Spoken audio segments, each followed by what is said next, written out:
Apprendre à gérer ton argent. C'est pour ça que tu es sur cette vidéo. Parce que c'est bien de vouloir gagner plus dans la vie, mais si tu gagnes plus mais tu dépenses tout autant, en fait, tu restes au même niveau de vie. Et ça, c'est le grand problème de beaucoup de personnes. Tu te rends compte qu'aujourd'hui, peut-être ton salaire ne te suffit pas et au final, tu vas quand même avoir une augmentation, mais ton niveau de vie va toujours rester le même. Pourquoi? Parce qu'on t'a pas appris cette éducation financière. On nous a pas appris qu'est-ce que c'est que l'argent, comment utiliser l'argent, comment faire en sorte d'en avoir encore plus en fait. Et c'est bien dommage qu'aujourd'hui, ça on nous l'apprend pas à l'école, comme d'autres sujets. Mais du coup, moi je vais te l'apprendre à travers cette vidéo. En tout cas, je vais te donner ce qui fonctionne pour moi et ce qui fonctionne pour les personnes que j'accompagne. Et tu pourras me dire toi aussi dans les commentaires si tu as commencé à utiliser cette technique et si elle t'est justement utile. Bonjour à toi et bienvenue sur ma chaîne si tu es nouveau. Donc aujourd'hui, on va parler argent.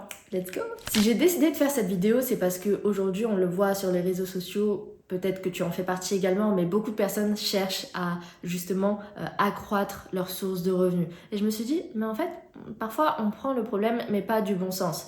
Oui, c'est bien de chercher à vouloir avoir plus de sources de revenus, mais déjà, est-ce que tu gères bien ce que tu as déjà? Parce que avant de chercher à vouloir plus, déjà, tu dois savoir et comprendre comment tu utilises ton argent. Parce que je t'assure, si demain tu gagnes 10 000 euros par mois, mais que tu dépenses 10 000 euros par mois, tu restes toujours à zéro. L'éducation financière, qu'est-ce que c'est? C'est tout simplement le fait de savoir justement gérer, utiliser ton argent pour tout simplement atteindre tes objectifs. Parce que la plupart du temps, les personnes passent un peu par 3 phases. En tout cas, les personnes qui ont justement des difficultés financières. Première phase, tu vas dépenser plus que nécessaire, c'est-à-dire que tu vas avoir ton salaire qui rentre et pour autant, tu vas dépenser sans prêter attention à ton salaire. Peut-être que tu vas même avoir peur d'aller voir ton application et de voir combien il reste sur ton compte et à la fin de chaque mois, tu finis à zéro. Où est passé ton argent? C'est ce que tu te demandes à chaque fois. Et bien évidemment, ça t'empêche de lancer tes projets, lancer un business parce que à chaque fois, il te reste vraiment plus rien. Après ça, tu vas rentrer dans une deuxième phase. La phase où tu vas avoir un découvert,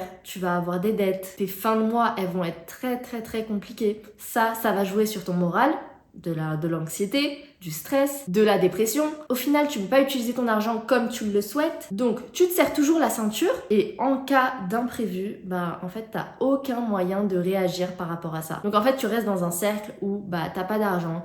Ensuite, t'as ta paye. Mais cet argent-là, il redisparaît aussitôt. Donc, tu creuses ton découvert ou peut-être que t'es endetté, mais au final, ta situation, elle change pas. Et enfin, la troisième phase, c'est que tu te dis, en fait, il me faut plus d'argent. Mais ce que t'as pas compris, c'est qu'avoir plus d'argent, ça changera pas ta situation. Ce que tu dois faire, c'est apprendre à gérer tes finances. Si tu as des problèmes d'argent, c'est parce que t'arrives pas à gérer ce que tu as actuellement. Et malheureusement, si tu commences pas à mettre de l'intention dans le fait de vouloir changer ça va tout simplement rester toute ta vie à travers toutes les finances que tu vas avoir, les finances qui vont rentrer, sortir, que tu aies plus de revenus ou pas. À chaque fois, tu vas être en difficulté, tu vas t'endetter, ça va jouer sur ton mental, ton moral, tes projets, tes enfants, ta vie de famille.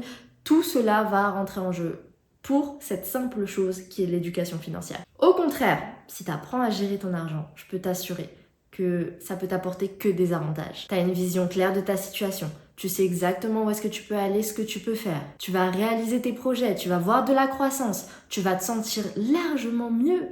Et quand les opportunités vont se présenter à toi, tu as la possibilité justement de les saisir. De cette manière, tu vas éviter les dettes, tu vas éviter de tomber dans des escroqueries ou bien la volonté de faire de l'argent facile, de l'argent rapide. Et je peux t'assurer que ça va avoir un bel impact sur ta personne, tu vas être beaucoup plus confiant, beaucoup plus à l'aise dans tes décisions de vie, tu vois. Tu vas pas remettre en question forcément tes choix si justement tu as déjà tout prévu. Et en plus de ça, ta stabilité, elle va te permettre d'avoir la confiance de certains investisseurs ou de certaines banques si tu as des projets. Donc franchement, si tu te trouves dans les situations que j'avais dit précédemment, il est temps que tu changes les choses. Pas que tu regardes juste les conseils que je vais te donner par la suite et que tu les gardes juste en tête. Non, ici, sur cette chaîne en tout cas, si t'es nouveau, ce que tu apprends, tu l'appliques. Sinon, ça sert à rien.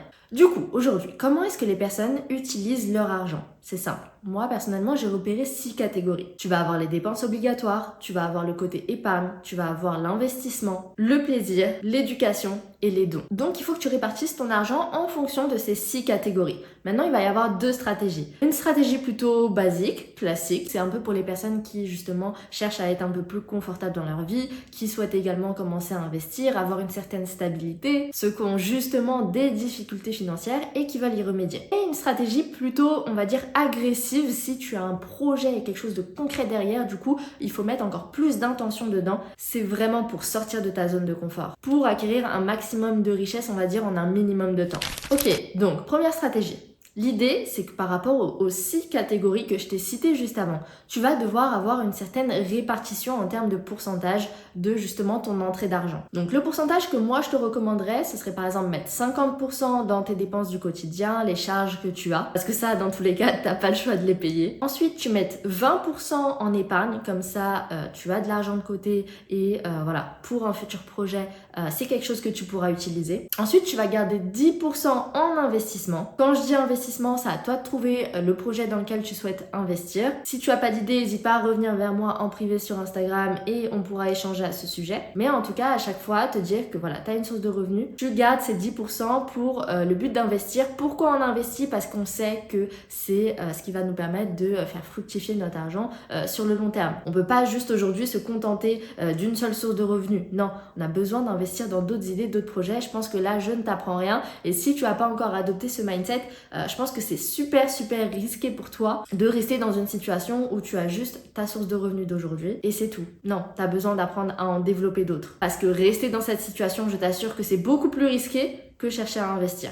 Investir, oui, tu prends un risque, mais c'est un risque qui reste quand même contrôlé. Soit tu prends le risque, soit tu perds la chance. Ensuite, tu vas avoir 10% que tu vas mettre dans tes plaisirs du quotidien. Ça peut être les restaurants, cinéma, tes activités. Ça sera 10% de ta source de revenus. Ensuite, tu vas mettre 5% sur ton éducation. Quand je dis ton éducation, ça va être le côté apprendre à te développer, acheter des livres, peut-être des abonnements pour des e-books ou écouter des podcasts. Toutes ces choses-là, en tout cas, tu gardes 5% sur lequel tu vas vraiment investir sur toi. Et je peux t'assurer que c'est vraiment le strict minimum. C'est la chose qu'on néglige le plus, alors que le fait que tu te développes, ça va se ressentir sur tes finances. Mais bon, je vais pas trop m'attarder là-dessus, sinon la vidéo va durer des heures. Et enfin, 5% de, on va dire, budget un peu flexible.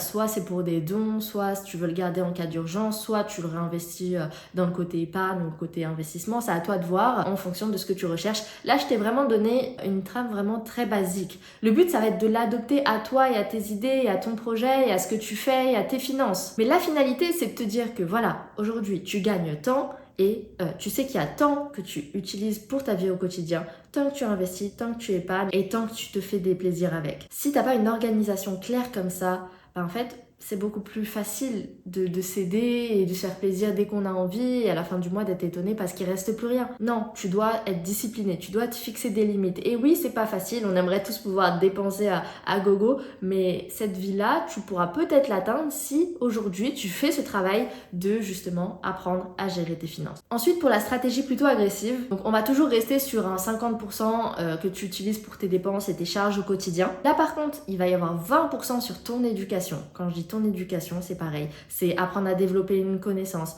prendre une formation, les livres, peu importe. Mais là, tu vas vraiment investir sur ton cerveau parce que je peux t'assurer, quand tu investis dans ton cerveau ensuite, il va remplir tes poches. Ensuite, on va rester sur 10% d'investissement, 10% en plaisir parce que oui, quand même, il faut se faire plaisir même si tu es dans une stratégie agressive. Après, à toi de voir si tu sais que tu es prêt à sacrifier ce côté-là pour ton projet. Let's go, tu vois, c'est à toi de voir. En tout cas, il n'y a pas de solution parfaite et qui est applicable à tout le monde. Pour moi aujourd'hui, c'est à toi de te connaître, à toi de savoir qu'est-ce qui fonctionne pour toi, quelle stratégie est la plus adaptée pour toi et surtout de l'appliquer plus longtemps possible pour commencer à avoir justement des résultats. Et enfin, 10% en budget flexible. Donc voilà, c'est un peu de répartition que je peux te conseiller. Maintenant, tu l'adaptes par rapport à toi. Là, s'il te plaît, engage-toi vraiment envers toi-même. Je sais pas si c'est la première fois que tu entends parler de ce concept d'éducation financière. Si c'est la première fois, tant mieux et let's go, agis. Si c'est pas la première fois, regarde, tu as déjà entendu parler de tout ça. Est-ce que tu as mis en place les choses? Si oui, tant mieux. Sinon,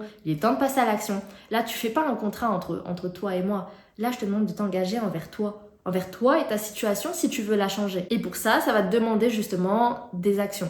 Soit avoir une certaine comptabilité, avoir ton budget et aussi un état d'esprit. Donc la discipline, la rigueur, le fait d'être honnête avec toi-même aussi, de prendre la responsabilité pour ce qui t'arrive. Parce que si tu penses que c'est à cause de ton mari, à cause de tes enfants, à cause de la société que justement aujourd'hui t'as pas les finances que tu mérites d'avoir, Non, non, c'est de ta faute. Hein. C'est ton argent, c'est toi qui le gères. Si c'est pas toi qui le gères, prends la main sur ton argent et surtout prends la responsabilité. Au début, ça va peut-être aussi te paraître plus facile parce que tenir cette régularité sur 1 ou 2 mois, ça va aller, mais la tenir vraiment sur le long terme, là, on va dire que la difficulté va rentrer un peu plus en jeu. Quand tes finances vont aussi peut-être augmenter, toujours garder aussi cette discipline, ça va également rentrer en jeu. Mais honnêtement, s'il y a des personnes qui arrivent à le faire, pourquoi est-ce que toi tu n'y arriverais pas? Et en plus de ça, je vais te donner un tips. Si tu souhaites avoir justement un document qui te permet de répartir tout ce que je t'ai dit là à travers justement un plan comptable, pouvoir rentrer à chaque fois tes finances, tout est calculé, tout est organisé, envoie-moi un message sur Instagram et comme ça je pourrais t'envoyer ça gratuitement. Et pour finaliser le tout, je te conseille 3 livres que personnellement j'ai lus et qui m'ont énormément aidé par rapport à mon éducation financière. Je t'affiche les livres juste autour de la vidéo, donc vraiment si t'aimes pas lire, t'aimes pas non plus ta situation, donc commence à lire parce que lire ça va te permettre de changer ta situation. Donc voilà, là t'as eu mes conseils, en plus de ça je te propose une organisation pour tes finances, il suffit de m'envoyer un message, je te donne des livres, donc maintenant c'est à toi de jouer. En tout cas j'espère que cette vidéo t'aura aidé, je te laisse me dire dans les commentaires si justement aujourd'hui toi tu as déjà une gestion financière ou bien pas du tout, si tu vas commencer à l'appliquer et comme ça tu peux déjà nous faire tes premiers retours. En tout cas de mon côté c'était un plaisir, n'hésite pas à t'abonner, mon but c'est de te sortir une vidéo par semaine pour te permettre de développer ta personne, développer tes finances, parce qu'aujourd'hui tu peux pas te contenter de rester juste dans ta petite zone de confort. Non, ici on cherche à aller chercher la meilleure version de soi-même. Alors let's go, on attaque, abonne-toi et oublie pas, le plus dur c'est d'y croire.